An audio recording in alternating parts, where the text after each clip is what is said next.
My name is Yolanda. I still remember the chaos at my sister Stella's wedding reception like it was yesterday. The room was filled with 300 guests, all there to celebrate what was supposed to be the perfect union.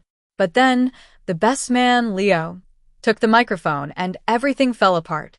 The massive screen behind the head table flickered to life, showing Stella and Ethan, her fiancé's younger brother, locked in a passionate kiss at the engagement party. Gasps rippled through the crowd.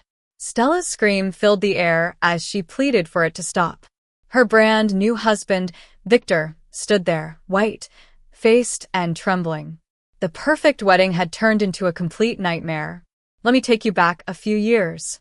I grew up in a family where I was always in the shadow of my sister, Stella. Our parents, a wealthy couple who had made their fortune in real estate, were constantly focused on Stella's every move. My mother, Olivia, was a former model who had her dreams of stardom crushed.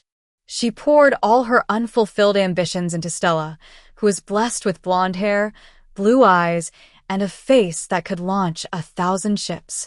By the age of 5, Stella was already modeling in local fashion shows. On the other hand, I had brunette hair and hazel eyes. Mom used to say I had a nice face, but it was clear that in her eyes, I could never compare to Stella. When Stella got straight A's in school, there were parties and gifts. When I made the honor roll, there was a simple, good job, if I was lucky. I found our family photo albums once. 50 pages were dedicated to Stella's achievements, while I had a measly 2 pages with blurry pictures. Fast forward to a charity event 3 years ago. That's when Victor, a scion of an old and wealthy family, met Stella. Stella was an up-and-coming social media influencer with a large following. Mom and Dad were over the moon when she brought Victor home for dinner. Suddenly, every conversation in our house was about Victor's family business, his luxurious mansion in the countryside, and his family's taste for grand weddings. I had been dating Henry, a kind-hearted high school art teacher, for 2 years at that time. Henry was my rock. He made me laugh and always made me feel special. But when I introduced him to my parents, Mom barely hid her disappointment. An art teacher? She said, with a tone that spoke volumes. Well, that's interesting. A year later, Victor proposed to Stella with a 5-carat diamond ring on a private yacht. The wedding budget was set at an eye-watering $100,000. Mom announced it at dinner as if she had won the lottery.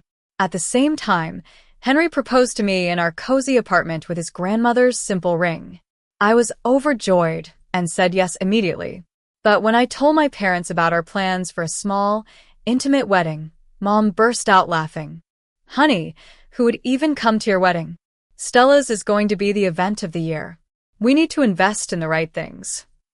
Dad just sat there, silent, staring at his plate. The engagement party at Victor's family estate was a display of opulence. I was there alone because Henry wasn't invited. Limited space, Stella had said, not meeting my eyes. As I wandered through the crowd like a lost soul, I noticed Ethan, Victor's younger brother, staring at Stella with a hungry look in his eyes.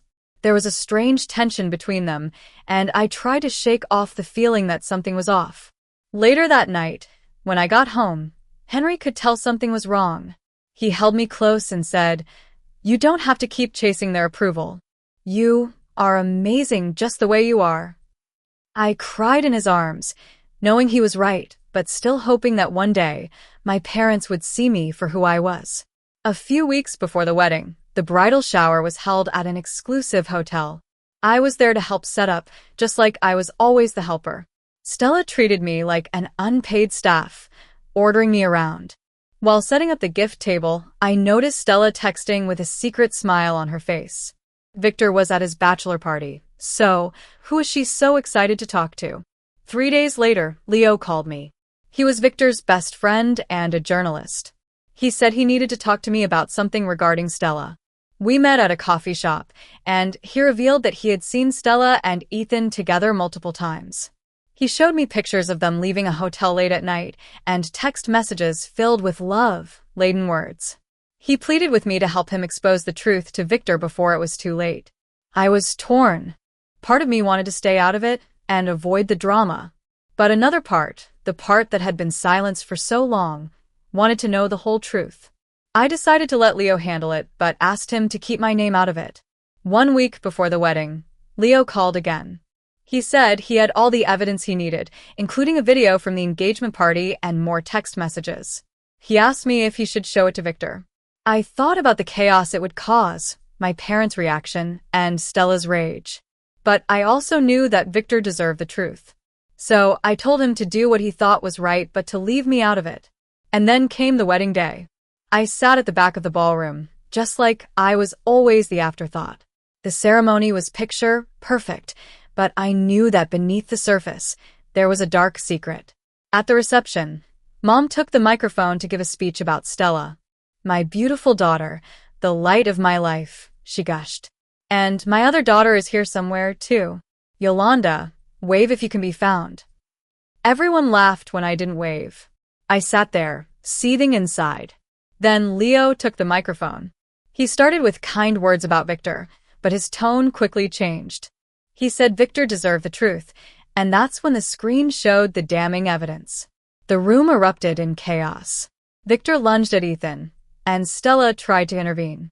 Guests were either horrified or fascinated, and some fled the scene. My parents were in shock. Mom grabbed me and demanded to know if I knew about this. I told her I suspected it. She asked why I didn't tell them, and I simply asked if they would have believed me. She had no answer. After the chaos subsided, Victor announced that he would file for an annulment immediately. Stella crumpled to the ground, sobbing. I was done with all the drama. I gathered my things and walked out. Henry was waiting for me in the parking lot. He opened the door for me without a word, and we drove home in silence. In the weeks that followed, Stella's social media following collapsed. Brands that had sponsored her pulled out, and she lost her luxurious apartment. She moved back into her childhood bedroom, a broken woman. 2 weeks after the wedding, Mom called me. She said she had been thinking a lot about Stella and everything. She apologized for not seeing who Stella really was, but I pressed her on how she had treated me for all those years. She didn't have a proper apology at first, but later, Dad texted me, saying he was sorry for everything. Henry and I decided to have our own wedding.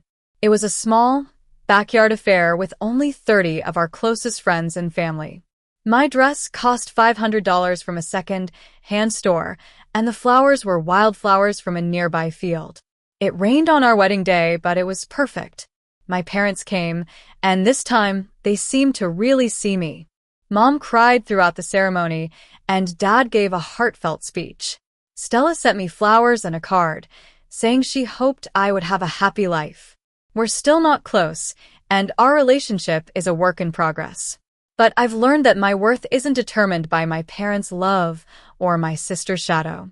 I'm building a life with Henry, surrounded by people who truly see and love me for who I am.